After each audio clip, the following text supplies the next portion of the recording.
Welcome to Bala cars. இப்போ நீங்கள் பார்க்க போகிற கார் பார்த்தீங்கன்னா ஹோண்டாயில் i20 அப்படிங்கிற காரை பற்றி தான் பார்க்க போகிறோம். வாங்க வீடியோக்குள்ளே போகலாம். இந்த கார் பார்த்தீங்கன்னா ஹோண்டாயில் i20 மெகனா வேரியன்ட் பார்த்தீங்கன்னா மெகனா மாடல் பார்த்தீங்கன்னா 2011 மாடல். 2 ஓனர் வரும்னு. இது ஒரு டீசல் வண்டி தான். கிலோமீட்டர் பார்த்துட்டிங்கன்னா 73,000 கிலோமீட்டர் ரன்னிங் ஆகிருக்கு. கம்பெனி சர்வீஸில் கடவோட வண்டி வரும்னு.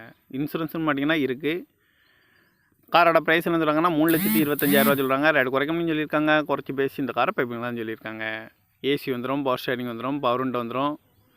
பார்க்க வேண்டிய இடங்கள்னு பார்த்தீங்கன்னா பவானிங்கிற இடத்துல தான் அந்த கார் பார்க்க முடியும். TN 33 AT 26 21 அப்படிங்கிற நம்பரில் தான் அந்த கார் இருக்குது அப்படின்னு இருக்காங்க. ஓனர் பார்த்தீங்கன்னா 2 ஓனர் வரும்னு. இது ஒரு டீசல் வண்டி தான். கிலோமீட்டர் பார்த்தீங்கன்னா 73,000 கிலோமீட்டர் தான் ரன்னிங் ஆகிருக்கு. காரோட ப்ரைஸ் என்ன சொல்கிறாங்கன்னா 3,25,000 சொல்கிறாங்க. ரேட் குறைக்கணும்னு சொல்லியிருக்காங்க. குறைச்சி பேசி இந்த காரை பைப்பிங் தான் சொல்லியிருக்காங்க. இந்த மாதிரி கார் வீடியோக்கெலாம் பாலா கார் சேனலில் சப்ஸ்கிரைப் பண்ணிச்சுக்கோங்க. தேங்க்யூ ஃபார் வாட்சிங்.